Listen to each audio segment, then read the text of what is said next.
to The Planets Are My Gods with your hosts, Mariah Karina and Arkai Moon. We've been doing a series going around the zodiac and trying to distill some of the core soul dynamics of each sign. And so it is only appropriate that today we are talking about Scorpio. I want to start this just by saying that both me and Arkai are actually part of the Pluto and Scorpio generation, which is super special. So we come from the evolutionary astrology lineage, and in evolutionary astrology, the core evolutionary intention, in fact, the core desire of the soul is mirrored in the Pluto signature. And so there are a group of souls that decide to come in at one time under a particular sign.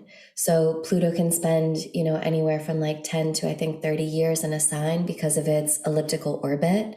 And whatever souls are in resonance with Pluto at that time, I like to think of it as like a portal that opens, and there's some recognition that the soul feels. And in that resonance, it creates this ability for the incarnation to occur. And so all of the souls that were born around the time that we were resonated with Scorpio karma and Scorpio desires.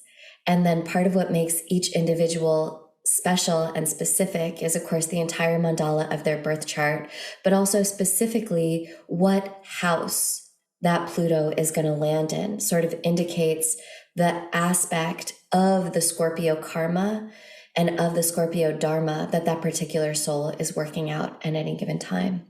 Right. So, like what age it's going to show up on in your life. Where is that scorpionic desire going to work you, alchemize you, bring you to your absolute fucking edges and shred you over and over again in order to help you resource that power inside of yourself. And how fucking special to be part of the Pluto and Scorpio generation. Like for me, Scorpio is about deep shit.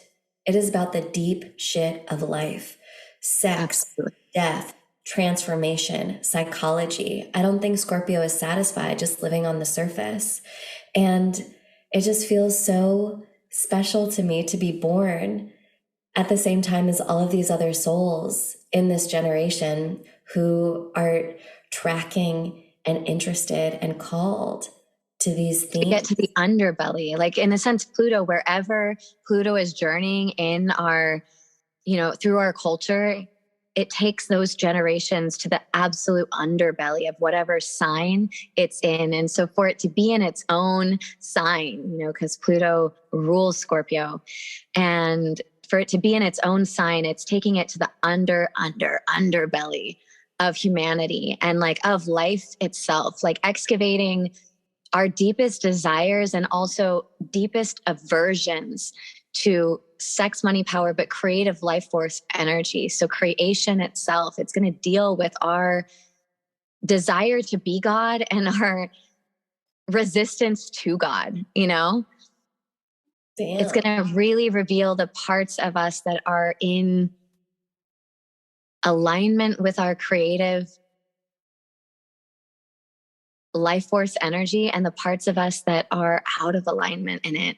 And like humanity in general, like how it's been at odds with like the building blocks of creation itself. Mm-hmm. Yeah. And I think just one more thing about generations is I think you can see that the Pluto signature is influencing, Pluto rules the masses, and so it's influencing society. And if I just think about being born in the 80s when Pluto was in Scorpio, what was going on then really reflects all of those scorpionic themes. It was punk rock, it was addiction was major. There was this huge wealth disparity that happened, this big imperialist power under the Reagan administration. It was the AIDS epidemic. Yeah. There was this like brief, beautiful moment when queer culture was experiencing this renaissance, and then it got stripped away in the most gruesome and horrific murderous plague Right. beyond even imagining. And so I think it's like, on the one hand, the souls coming in are being born into that field that's Right. already reflecting those themes. And then, of course, those themes are going to develop throughout the lifetime. And what you mentioned too about like the gay culture having this Renaissance era, and at the same time also deeply experiencing this, plague, which I also think that what was used as horrific ammunition against us.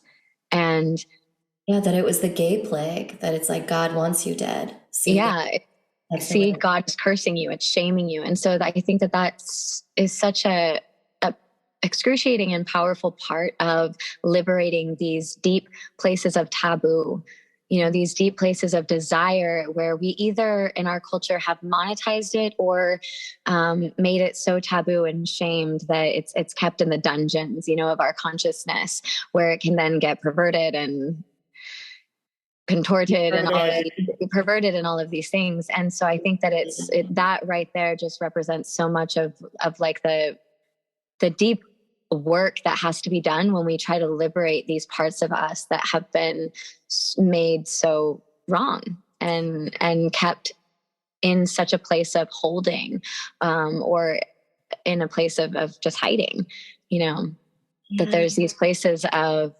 integration and healing, and sometimes that also looks like shaming and curses and these things that almost make you want to whiplash and go right back to like the societal norm. We can really, if we haven't been able to heal those parts, then it's like we can allow those shaming curses, spells to just go right back into us. And I think that dealing with something as like as intense as AIDS is they used it as such a powerful weapon of ammunition against that can trigger all of those deep places of shame. And I think that that's like really where we have to excavate and heal in such powerful ways. Like whenever we're dealing with the scorpionic or plutonic journey of anything that we start to open up, there's going to be these radical challenges around that. Does that make sense? Yeah, I think part of what I hear you saying is like, or part of what I'm also resonating with, is that Scorpio does deal with the taboo, Yeah.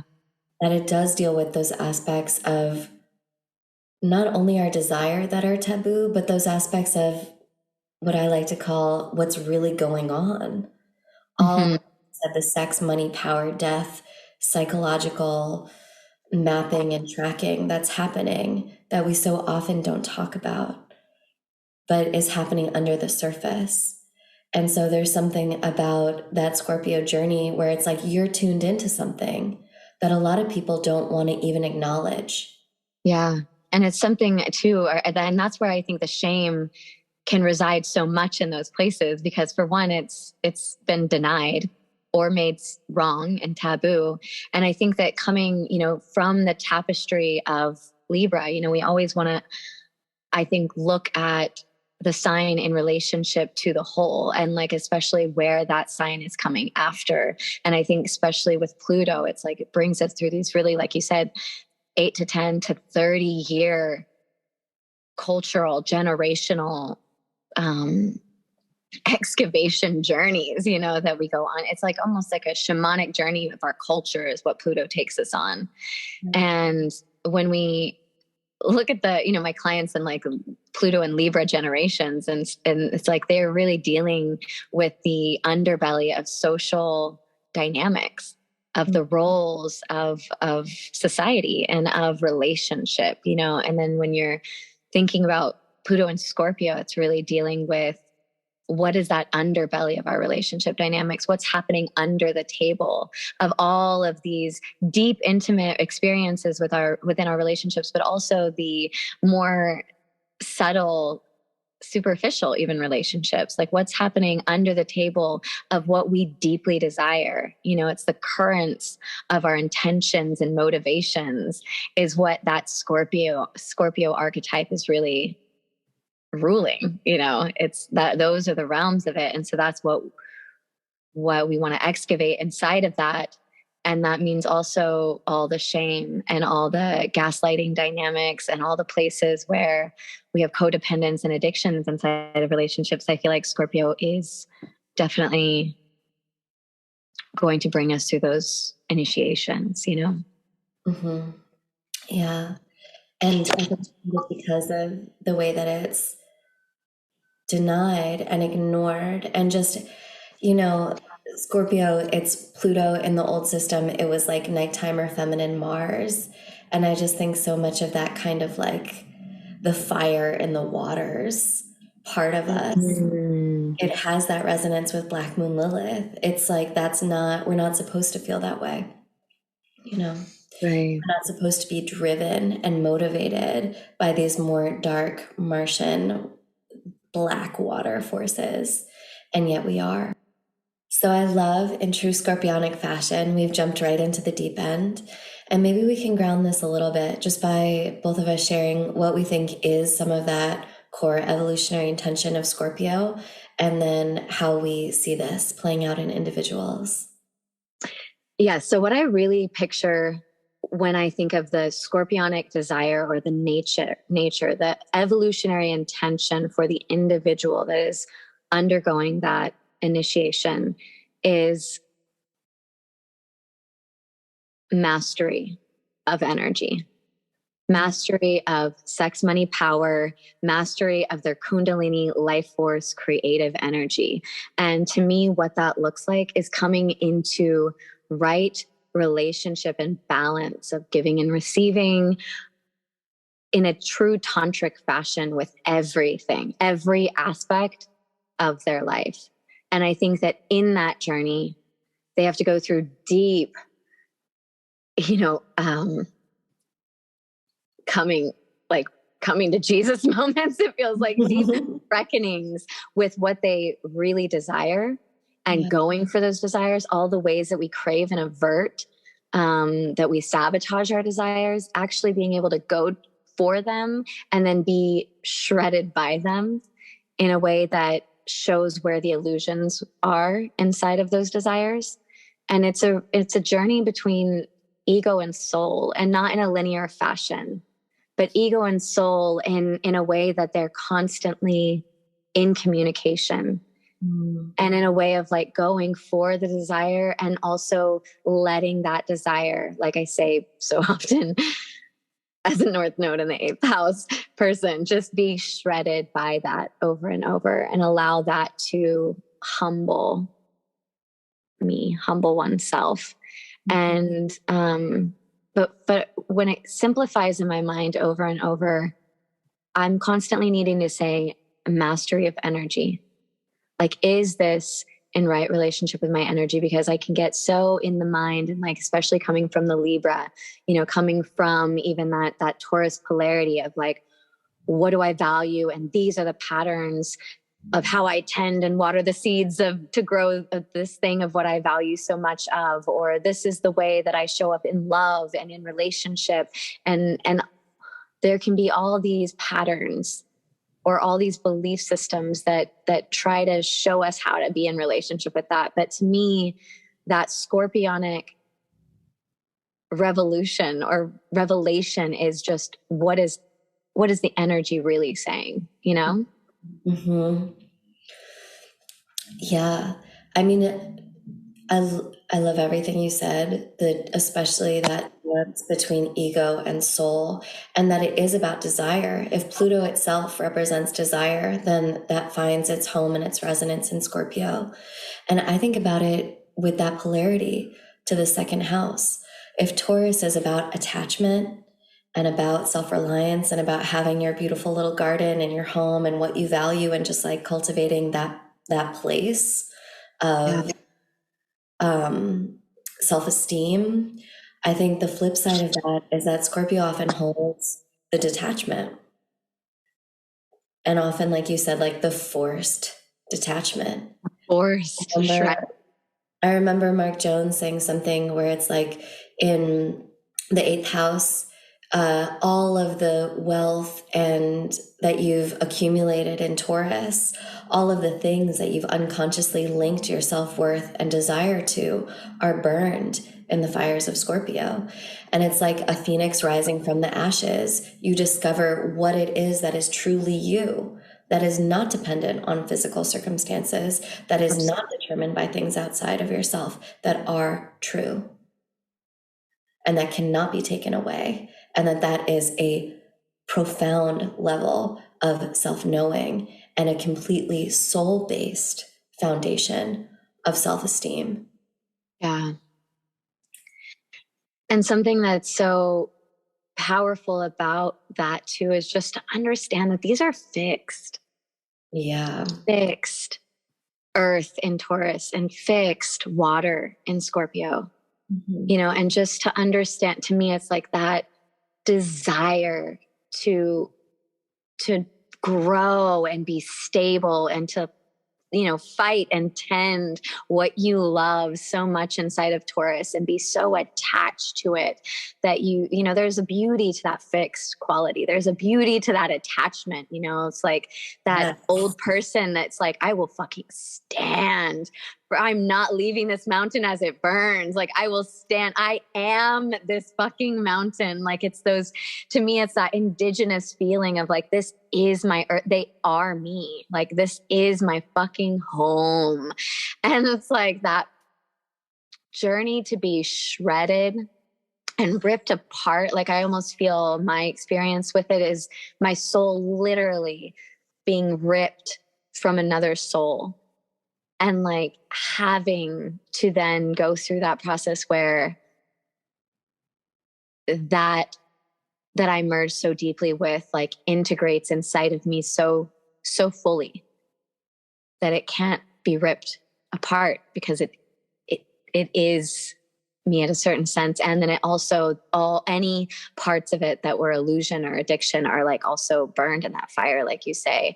And so when I emphasize the fixed part, I want to emphasize that part on how beautiful the fixed energy is and how much depth we can reach with that. And then also just how excruciating, like you're saying, whatever is not a part of us gets shredded and burned in that fire. Just how excruciating the journey of evolution is that Scorpios sign up for.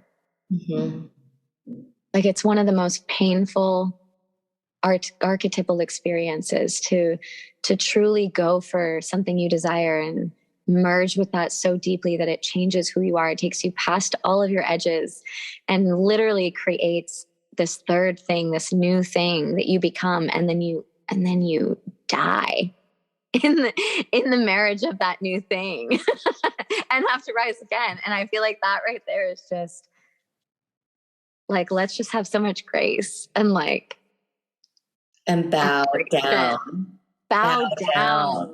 to the scorpionic experience. Like when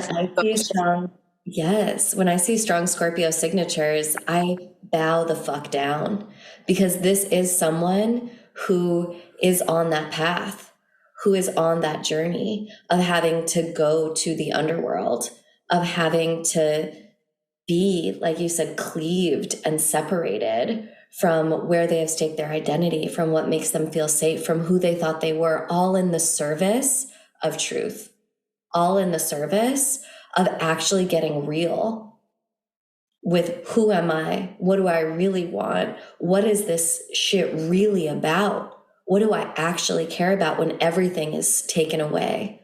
Yeah. When it's just me and my energy. It has that Martian quality to me.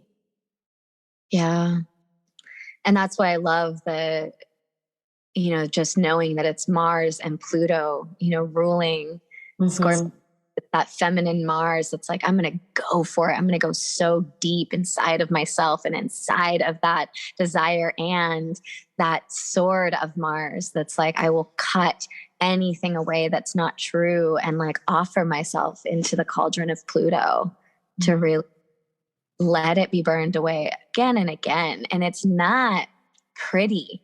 it really is like, especially for people, like myself and like the people that I know that have that north and in the second and eighth house, north and south node in the second and eighth house axes. It's like, we can feel so judged by like, why are you calling these crazy things into your life? Like, it doesn't look pretty or harmonious, or that spiritual thing of like everything that we're calling in. It's just like, it can be so shaming inside of those placements, because it's like you're gonna call in some of the most intense things that like most humans aren't going to relate to. They're just not. They might have one intense experience in their life, but they're not going to have like over and over. And like you said, other people might be looking at it from the outside being like, oh, you're causing this or you're creating this. And the Scorpio person on the inside can often feel really victimized. Like, why is this happening to me? It's not always this empowered journey of like, yes, I'm choosing to have everything I care about destroyed in the fire of my soul actualization. No, it's like, holy fuck, like, why? I think there can be that painful existential feeling, like you said, of being cursed. Totally. And like you're saying, why? What am I doing wrong? Because I think there's also the part of that Mars and Pluto. Mars is the ego and the self-actualization and our true yang nature of creating. Like, how are we creating our life is represented in the Mars experience, and Pluto is the soul. So it's the place where you are bowing down to the gods. You are meeting the place where you co-create, and you are in direct response to your fate. Yeah. Where it is out of your hands sometimes. And like finding that's the crucible of that Mars and Pluto experience is Scorpio. Like finding the place where we're empowered and where we are creating it, and where some of these parts of us are a part of what we're being shredded by and needing to learn from. How are we creating these experiences? And then also the other part is like, it's going to get taken away from you. And how are you going to be in right relationship to show up for that time and time again and bow down to it? Like, that which you love and that which you've been attached to and you found your worth inside of will get shredded. It will get taken. Be it your skin, be it the people that you love the most, be it all your money or whatever it is. It's like, it's radical that way. And what makes your Mars happy is not always what makes your Pluto happy. Like, what the ego might be trying to do in its Mars-driven will, individualistic way is not necessarily the Pluto function. What you want is not always what you need. What you want is not always what you really want. And like, just fucking how powerful is desire, right? That in all of these ancient texts in Taoism, in Hinduism, in Buddhism, people say the force of what leads us to incarnate is our desire. Like, to be having that purified through your incarnation, that is the deepest core root of your human self, of your entire energy. It's like what led you to be born itself is what is being put through the fires of transformation, what you care about the most. And that's why I think it's like our deepest triggers around the building blocks of creation. It's like, this is physicality. This is what we're doing on Earth. Mm-hmm. If like we're not doing that, then what the fuck are we doing? It's illusion, And I think that part, it really kind of challenges some of these abundant spiritual ways of wanting to be, because I think that we want so much to take, like, we are the gods and we're creating everything. And like, there's a lot of like self-responsibility inside of that rhetoric. And there's a lot of like denial. Yeah. Also, denial of being humble inside of, there are things that we are co-creating with. It is not just us in this narcissistic like spiral of spiritual abundance dimension, And I think that this sign really fucks that up. Like There are fucks it up in forces, there are different ways. forces way greater than us. Exactly. And I was thinking about that too, about the difference between the way I feel Mars in Aries versus Mars in Scorpio. Is I don't think it's entirely true, but I think Mars in Aries has more of an ability to feel that it's like a lone warrior on a journey. Maybe that's it being more the masculine side or it being more of a cardinal sign, but it has that ability to be like, I'm me, I'm doing my thing, I'm going here, I'm going there. Where like Scorpio Right. doesn't have that quality to me. It being No. water, it being fixed. And I think it has more of an inherent understanding that it's involved in a web of relationships, which is how Right. you can get that Scorpio attunement to always tracking the field, always tracking where is the power, where is the energy, what is the map here.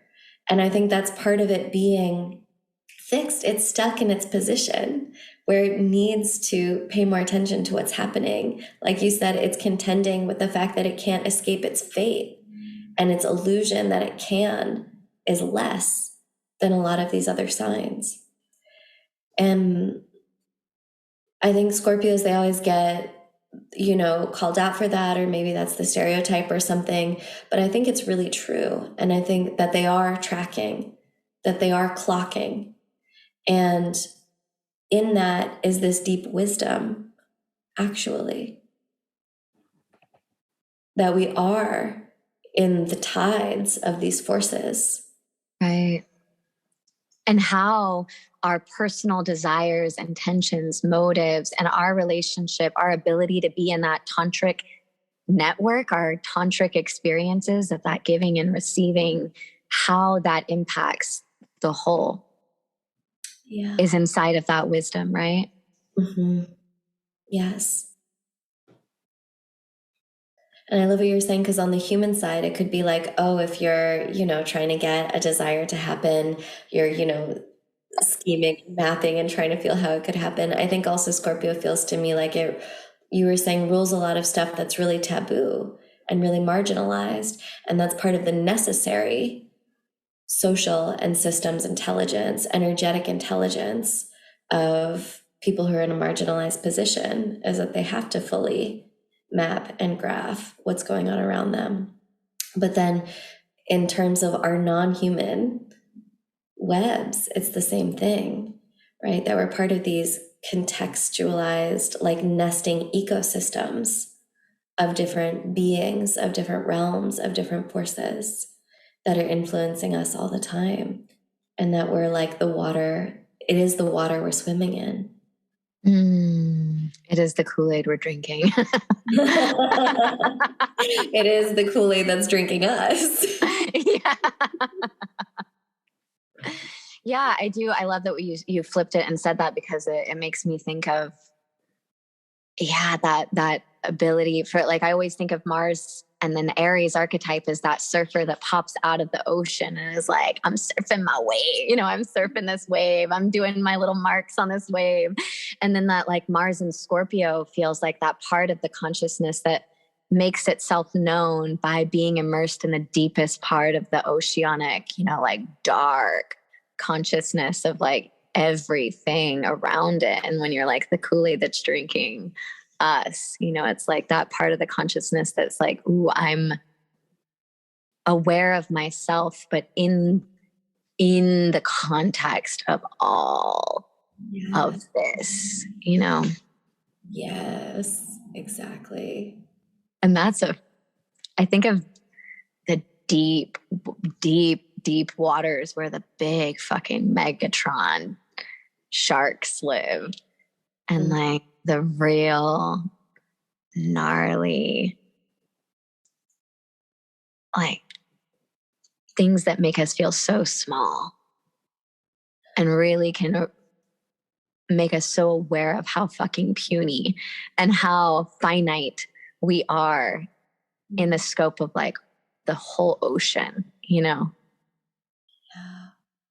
that vastness, that mystery, that power, and just being able to really, and I've had sharks. I spent a lot of time with sharks surfing, and I had this experience with this one just big mama shark. in the middle of kind of a storm, and it's just like rocks and dark, choppy waters. And I'm the only one out there. And she's like, get off your board and sink down to me and spread yourself out fully. And it was just this moment where people are like, oh, you think you're invincible, huh? And I was like, no, like quite the opposite. Like I felt like my warrior nature felt like I am actually so shreddable right now. Like so easily could she devour me. But just this ability to be in that relationship felt so Mars and Scorpio to me. Yes. You know, to understand that you could die at any second and how actually puny you are, but also to meet it with power and presence feels like that part of Scorpio. Damn. Also, sharks, they're so ancient. So ancient. Like they have not significantly evolutionary changed for millennia. I can feel that.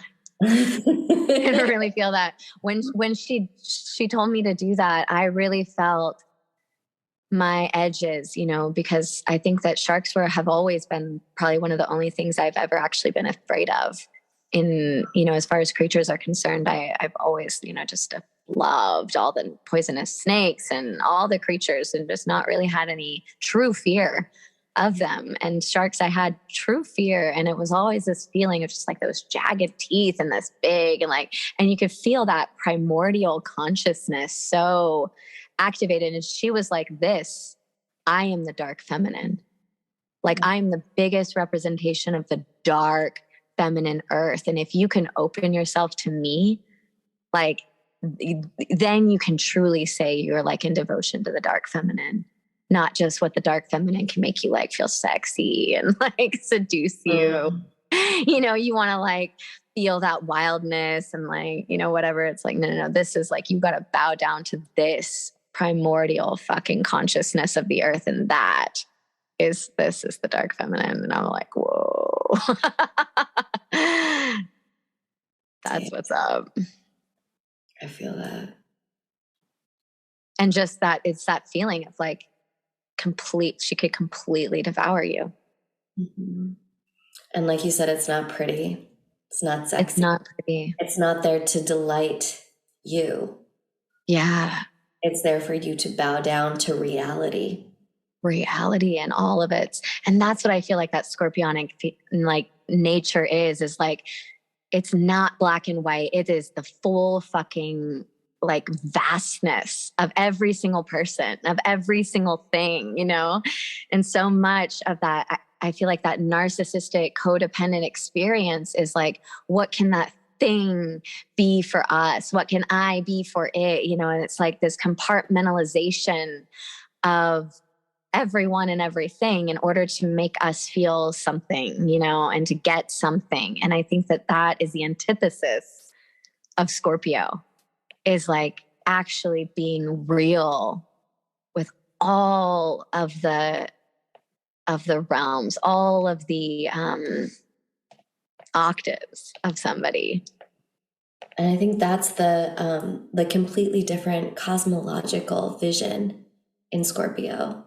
Like you were saying, that law of attraction thing where it's like, you go girl, like you just figure out what you want and like put it out there in the universe. And Scorpio's like, no, you are not here for that. That is not what is happening in this plane of existence. Right. This is about looking eye to eye with a shark and humbling yourself. Mm-hmm. And realizing what you are in the tapestry of it is because that it's so many times that spiritual ego is like, yeah, we're going to get it. We're going to get it. We're going to manifest it. We're going to do this. And then they're in the next moment calling in like Kali Ma. And it's like, no. Like you're doing the opposite, because what you're not aware of is the gravity of what you take and how that truly impacts the whole, you know. And I think that's the humbling part, like how to be in good relationship with that is that Mars and Scorpio, Mars Pluto journey of how to be an individual and how to also be like in the whole and be in right relationship of what we're giving and receiving, and not just from this extracting taking place. And Kalima will fuck you up. Yeah. And people want to call this like this depth in, while their ego, like to make their egos feel good. It's like there's this new wave of spiritual ego, I think, that's so fascinated with the dark feminine. Mm-hmm. And yet their egos are just like blazing with it. It's like they're actually calling in or using those archetypes to feed a part of their ego that's just gonna fucking get shredded, I hope. But it's surprising that there's an egoic thing arising in our culture right now, in our culture that actually uses the imagery and some of the personality traits of the dark feminine as a means of actually furthering their egoic agenda. That feels very capitalism based, and I find that really disturbing, actually.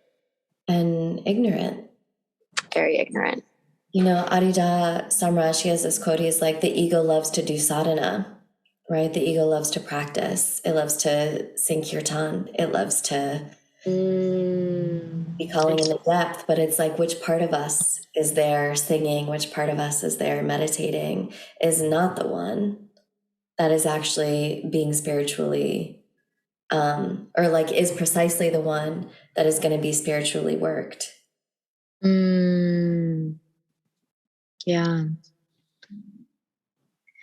That's very fascinating. I mean, it's, we've had spirituality throughout our, human history.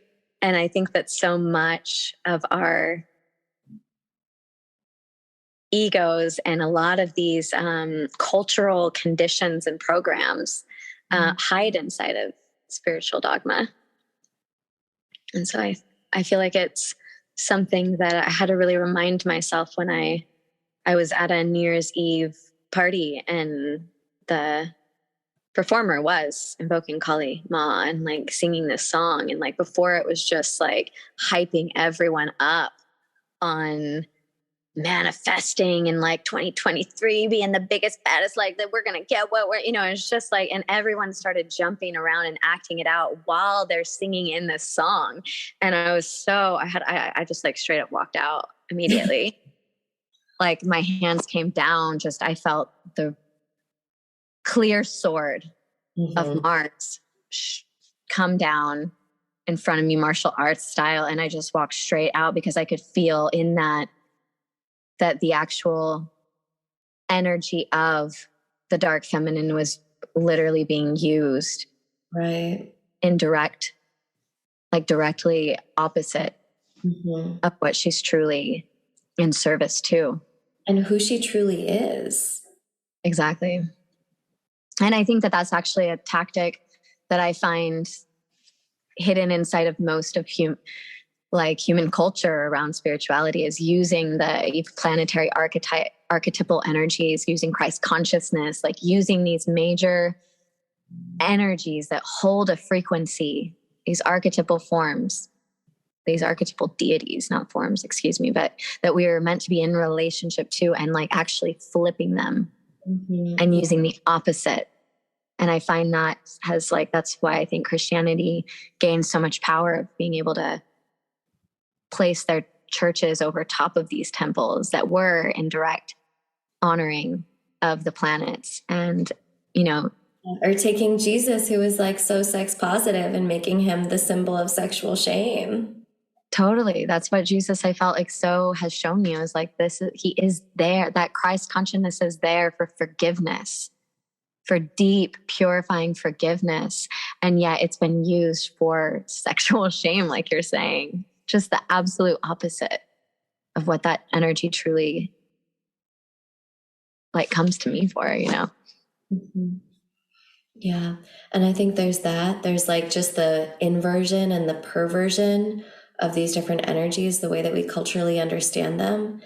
And then the other thing that's coming to me is that sometimes I say to myself when I'm going through egoically shredding moments is it's not that God is in me, it's that I am in God.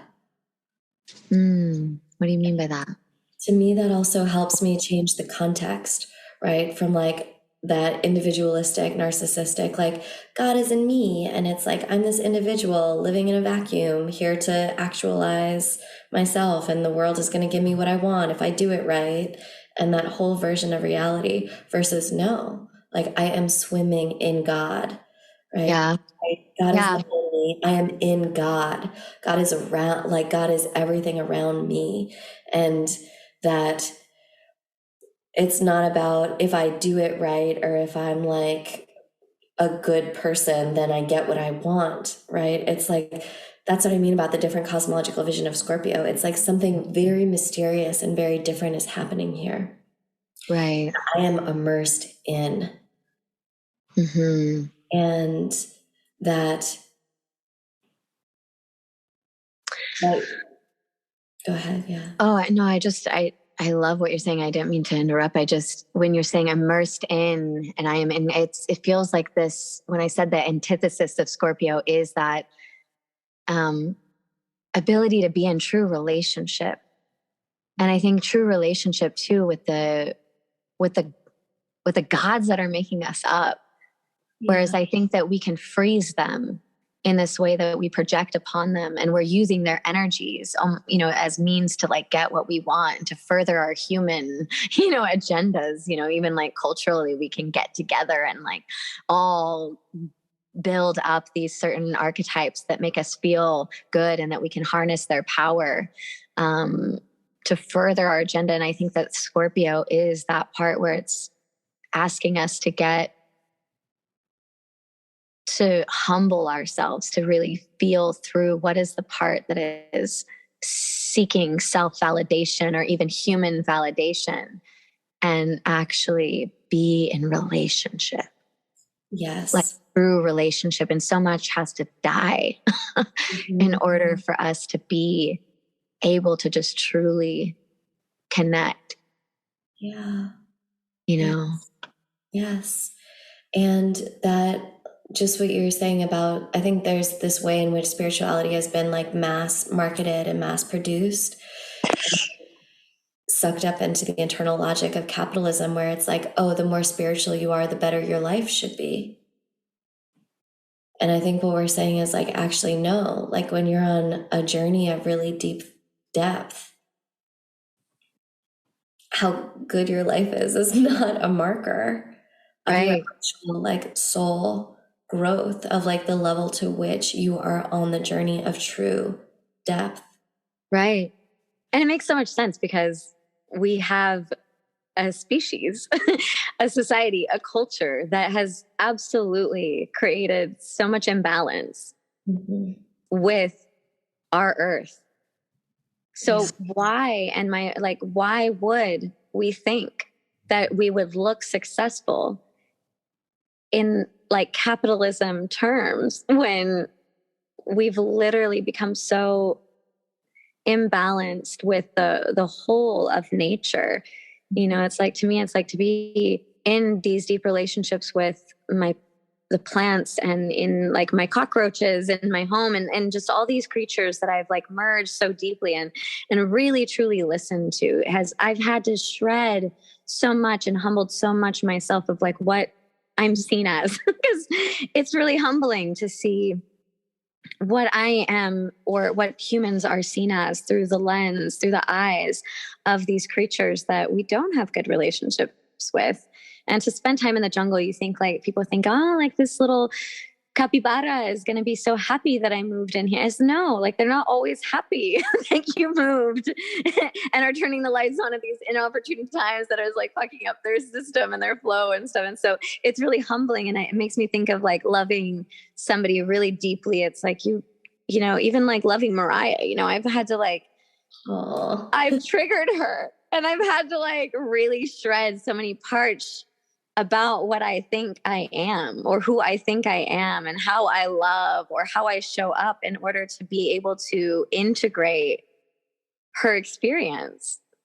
And it's really fucking hard when we love people and they have an experience of us, thank God it hasn't happened too much in our in our relationship.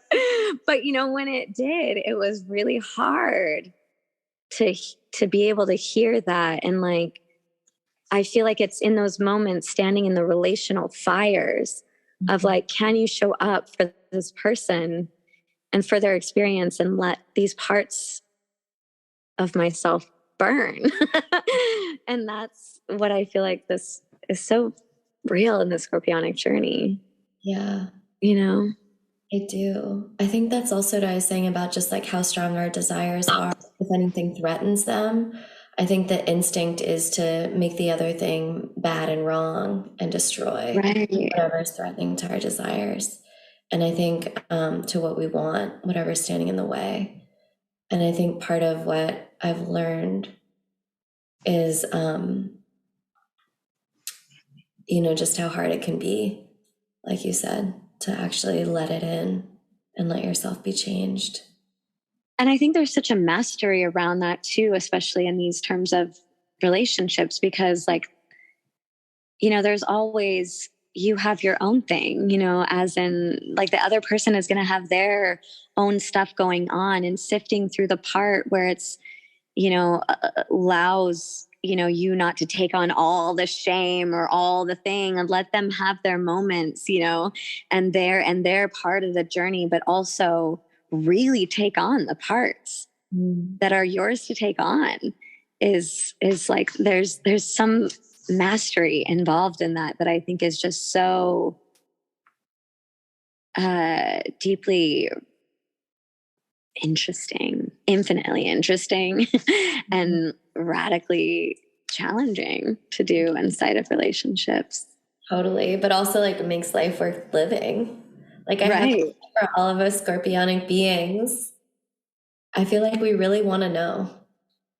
Like, those illusions, wherever those addictions, wherever those codependent little coping mechanisms are, as much as it might threaten our ego, as much as it might threaten our desires, I think there's that deeper soul level guiding force that really wants to know, that really does want to see truth. Devotee truth.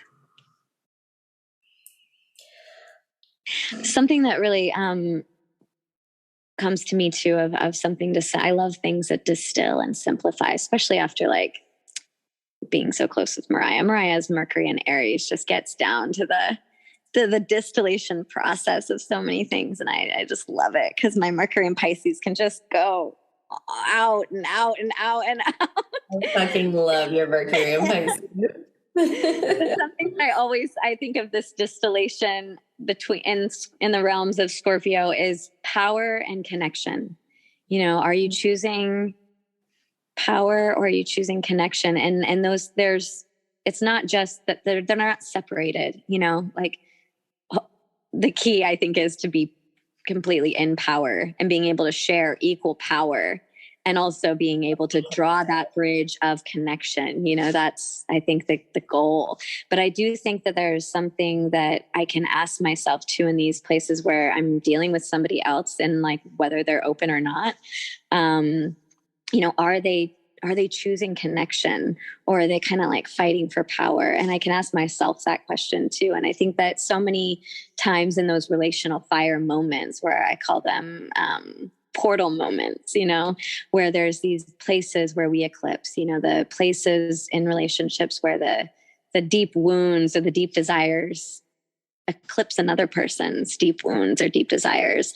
And oftentimes in those portal moments, it's so easy to want to like compartmentalize or just like fracture out. And we can totally, especially with just friendships or something like that, you can almost like work around those things, And I think those are the like Libran patterns that we have, is to work around those things. And the Scorpio experience feels like it's like, no, what are we doing inside of those portal moments? And how do we then, are we able to ever really truly go through those initiations with people? Or do we just end up needing to compartmentalize and go into other realms because it's too scary or it's too unknown, or we don't know how to move through it? Because it's fucking hard to move through those things sometimes. Like, yeah, for sure. even Mariah and I have had moments where we're in these portal moments and it's taken us weeks to really get into the deep core soul places where we could have our hearts actually like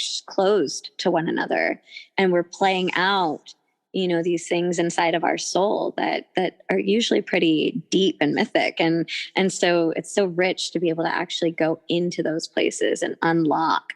But I think that in those eclipses are the time where we like, are we seeking connection, or are we going to seek to further our own, you know, like protect ourselves? And I think that can kind of like power and connection are the two words that help me go into my heart more. I love it. Because I think you're right. Like that scorpionic tail can come out and like sting. Or hide. Or scurry away. Yeah. Or hide. I love everything you're saying. I could talk to you about this for a million more years, and I hope to. For purposes of this, is there any sort of final thing? I thought that last distillation was really great. But is there any last thing you might want to put in the alchemical pot of Scorpio? I know we didn't touch too much, and maybe I'll just say it really quickly, but you know, about the people that have like what I've noticed anyways, just a fun fact maybe, is like the people that have like, say, like Scorpio ascendants, Scorpio rising signs. I feel like that's such a interesting and challenging place to have your rising sign, because it's like you're essentially signing up to filter the world and to show up in the world in a sign that is very taboo, that is very hidden and underbelly and subconscious. So it's an interesting, you know, quote unquote mask to wear with the world of being able to bring, you know, a sign that represents so many deep subconscious psychological patterns to the surface and engage in all reality like that. And what I notice about Scorpio's risings is that they have this, what I can always tell when somebody is in a subconscious process, what we would call like in, you know, process work psychology, what you would call like a secondary process, is like, I can always see this like something in their eyes.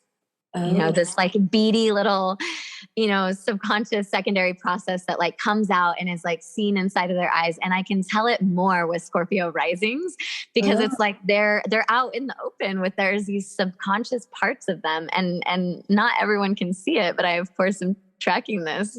Like that's all I like to do is track all these subconscious processes inside of people. And so I feel like Scorpio risings, they have these little beady eyes that kind of shift back and forth that are like, do you see this like this like subconscious part of me? And then when I see it, they like have this journey where it's like they're not used to being seen inside of it. And then they kind of get a little funny about it, but then they kind of melt. It's like, it's kind of like helps them swoon a little bit, because it's like they like don't want to be seen in it, and then they actually really do.